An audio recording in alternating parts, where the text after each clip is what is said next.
My childhood friend was my first love. I used to run around the backyard with Lily all the time. She fell spectacularly one day. I gasped in astonishment at such a sight. She questioned, her cheeks flushed crimson red. "Did you see?" "My name is Jack. Although my parents no longer live here, I will always have a warm spot for the name they gave me. In my early years, my mother got married again. I have no recollections of my biological father. My mother's second husband was the only father I knew. He was a really kind guy. He was my biological father, I always believed. He became ill after a violent cold snap when I was in elementary school and died suddenly. I believe my mother suffered a great deal as a result of his passing because she was such a big fan of him. Not long after his death, my mother's health deteriorated and she too passed suddenly. I was on my own. When I was in elementary school, I discovered that sadness could really kill a person. My paternal grandma Bella Barnett was the one who took me in when I was abandoned. She was the one, I was told, who had fought against my parents' union all the way through. My grandma and I were the only surviving relatives after my grandfather had already passed away. However, I am not a blood relative of my grandma. Even though we are not blood cousins, the fact that we are the only Barnett family members left endures. My grandma took over my grandfather's company and continues to work there now. She is the epitome of the matriarch. Even mature men bow down before her when she gets going because of her intense fervor despite her seeming frailty. When I was a kid, it was really horrifying. I was just afraid when I learned that I would be living with such a grandmother. Up to the day I had to move in with such a terrifying individual, I can still remember crying every day. I'm 25 years old now. Despite her concern, my grandmother raised me in a really admirable way. There was a strange feeling when we initially moved in together, since neither of us understood how to talk to the other. I assumed that Lily, the daughter of the gardener who worked at my grandmother's house, served as our intermediary. Lily was a newborn when she was originally taken in by my grandma, and her father had her out in the garden when she was dumped on our porch. It seems that her father was raising Lily alone after his wife left him, and my grandmother had allowed him to take Lily to work. My grandma and I couldn't get along for 3 years, and I never felt comfortable coming home. The young infant was sleeping on a mattress that was spread out on the porch when I arrived home from school one day. She smiled broadly at me as I peered over. I gave her a gentle prod on the cheek because her face was so cute. I was shocked when she began sobbing loudly all of a sudden. That's when my granny arrived. "Jack, welcome home." Oh no, it appears that she is not feeling well. My grandmother picked up the wailing baby and started to comfort her. I think my expression expressed my amazement upon seeing my grandmother for the first time. The infant seemed to be having fun as it swung softly in my grandmother's arms and burst out laughing. "Grandma, can you do magic?" I inquired. My grandmother looked at me a little confused, but then grinned and answered, "Yes, I can." "Can Grandma's magic make my chest feel better too?" I remarked, glancing at the giggling infant, that my chest hurt and felt chilly all the time. It had been that way since I lost my parents. I wanted my grandmother's magic to make me giggle like this baby, if she could do that. At the time, I was a little immature compared to my peers. My grandma put her hand softly on my chest and whispered, "It's a secret," in response to what I had stated. A peculiar perfume blended with the smell of my grandmother's burning incense and newborn milk when she got close. My chest warmed as my grandmother caressed me tenderly. The feeling of being choked that had constantly been in my chest vanished like crazy after that. It's incredible. That no longer hurts, I told my grandmother with excitement. I can vividly picture my granny laughing while wearing a rather worried expression. The peculiar disconnect that had existed between my grandmother and myself disappeared that day. I'm 5 years older than Lily. Lily was in elementary school when I started middle school. My grandmother's garden allowed Lily to come and go, so we immediately became good friends. We were in similar situations, missing our moms, and we had a closer bond than my school pals. I had always watched Lily grow up, since I had known her since she was a baby. The boys in her immediate vicinity started to act differently as she advanced through the elementary school years. Lily had developed into a lovely, sophisticated young woman in some way. Her father was a head gardener and used to be really concerned about her. On her way home from school, she was once accosted by someone who seemed suspicious. She hurried into our garden while wearing a horrified appearance. Lily could not bear that side of herself. That's when she stopped wearing skirts and cut her hair short, as I recall. Following my graduation from college, I lived with my grandma for a year while I was jobless. Her health was deteriorating as she grew older. I had begun to notice a downturn in her health during my sophomore year of high school. I was choosing which college to attend at the time. I decided to enroll in the nearest, lowest-ranked university from my hometown after my grandma gave me the freedom to do as I pleased. My class advisor attempted to get me to pursue a more esteemed university, but I had no plans to move away from my grandmother. Naturally, I was accepted to the university. I took care of my grandmother for a year following my graduation. After her health had stabilized, I went job seeking and was able to find work. I chose to work at a large advertising agency in my hometown because I had no intention of moving elsewhere. The 1-year difference shouldn't really matter, I thought. Though the world isn't that pleasant, I thought so. On the day of the job offer ceremony, this was brutally brought to my attention. Aside from me, there were 5 other new recruits. They were all elites who had graduated from prominent colleges and seemed to take great satisfaction in that fact. Mr. Baker, a recent graduate of a top university, was in charge of training us new recruits. I was astonished to see him blatantly prefer the junior staff who had graduated from the same university as him. As a recent graduate of a lowly university, I was treated as if I were inhuman. Since the pre-joining orientation, things have been this way, and I'm becoming sick and tired of it every day. Oh, he looks so fed up again today, my grandmother, who had regained some of her vitality, said while sitting on a rocking chair in a room with a view of the garden, knitting something. The strength in her eyes had not diminished, despite her aging and fragility. I've come to understand that life may be quite difficult. I joke about with my grandmother about Mr. Baker. My grandmother gave my anecdote a hearty laugh. Whoa, it's amazing that a man with his level of tradition is still alive. Ah well, it's Lily back after a lengthy absence. In an instant, hearing Lily's name lifted my heavy heart. Lily should be turning 20 this year, but I haven't seen her since she finished junior high. Our only communication has been via correspondence. Evidently, when Lily was about to graduate from junior high school, she had discussed her future plans with my grandma. Lily was adamant that she could pursue her passion without going to high school. Naturally, Mr. Depp, her father, was adamantly against it. He was adamant that she attend high school, which caused disagreements practically every evening. When I got home from school one day, I saw Mr. Depp and my grandmother seated side by side in the living room. My grandmother beckoned me over as soon as she saw me. I sat down across from my granny. Lily appeared really solemn, and Mr. Depp appeared concerned. I knew right away that this had to do with her future intentions. Dad, I get where you're coming from. Lily was the first to break the silence. I understand the value of high school, but I don't need it. Mr. Depp remarked, sounding disturbed. Even so, you must understand the difficulties you'll face in the real world without at least a high school diploma. He didn't seem to be angry at all. I want to be a horse worker. I wish to develop into a steady hand. I have to train at a ranch for that.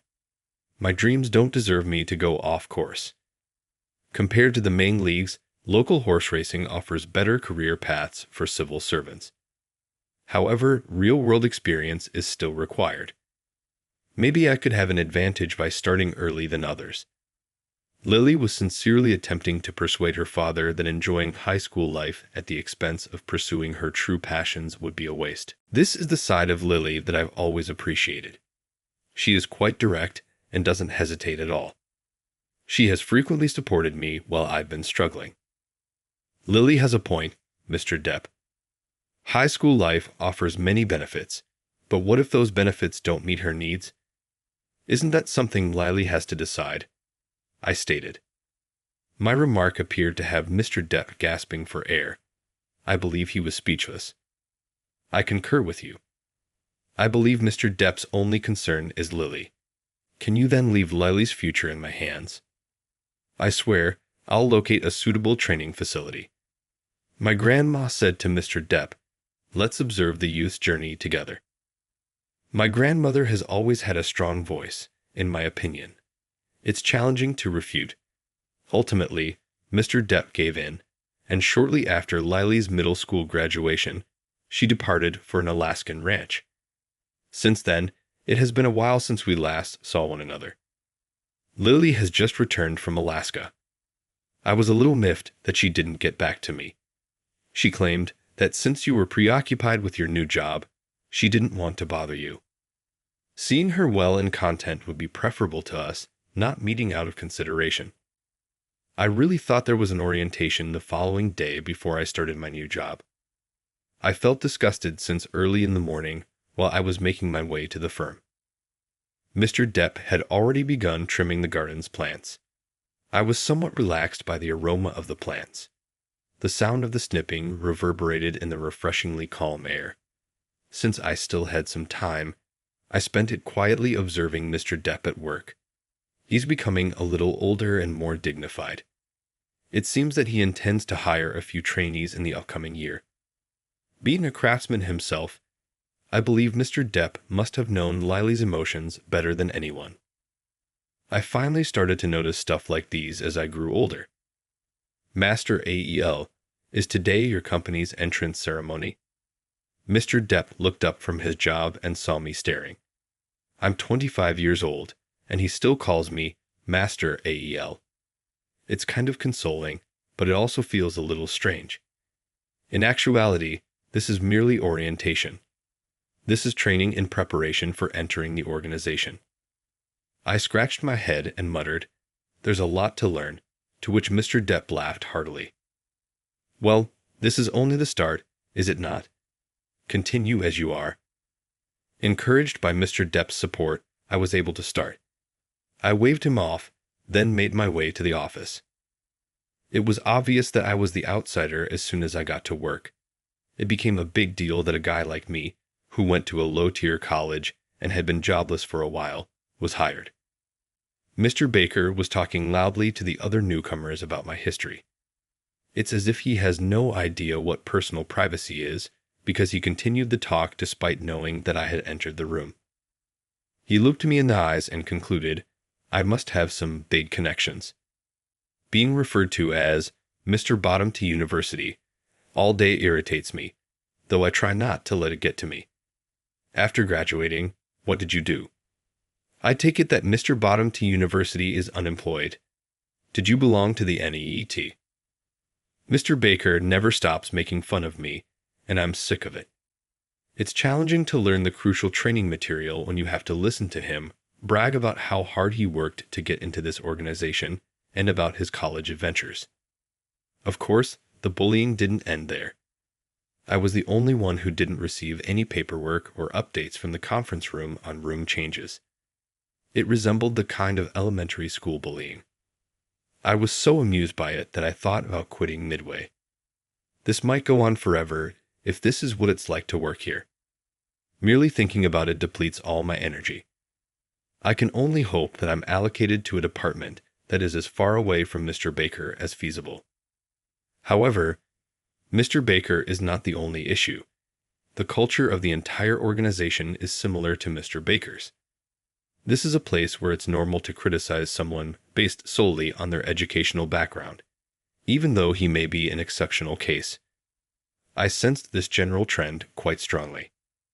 Lily was cleaning the yard when I got home from a gloomy training day. For a minute, I couldn't even say hello to her. "Oh, Jack, it's been a while," Lily said as she swung a bamboo broom in greeting. Her waist looked abnormally large. "I made a mistake. I'm receiving treatment at home." She looked up at me, then quickly raised the hem of her shirt. There was a white cast underneath. She apparently fell off a horse while being trained. During her leave, she has returned home to recuperate. There is a lot of heavy lifting involved in working at the stable.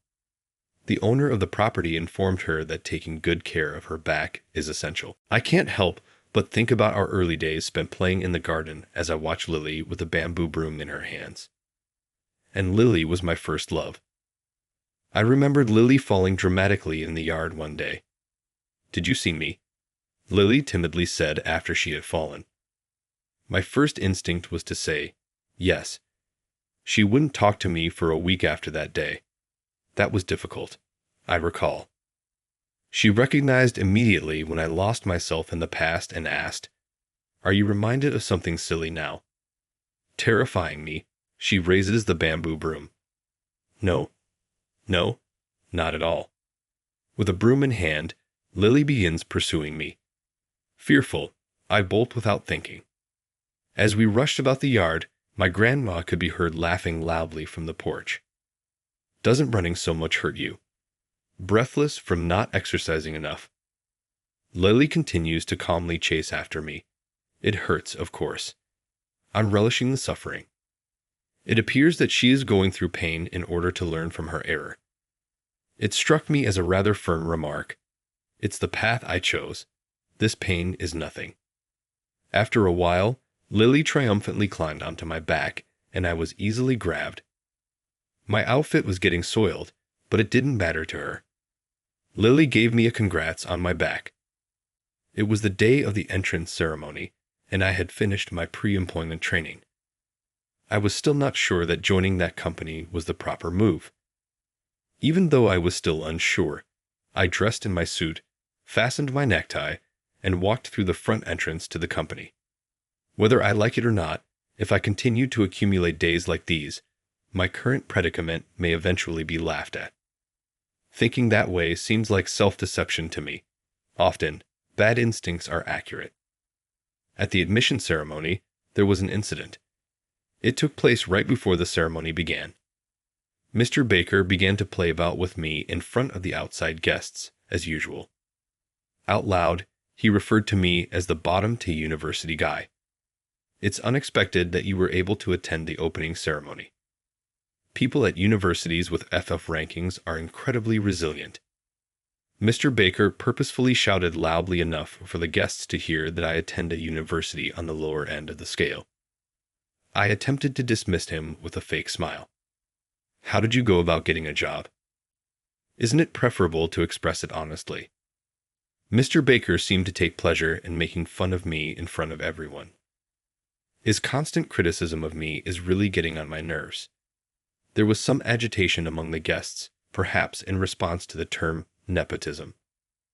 "I'd really like to see the face of your parents who got you in here using connections," hissed Mr. Baker.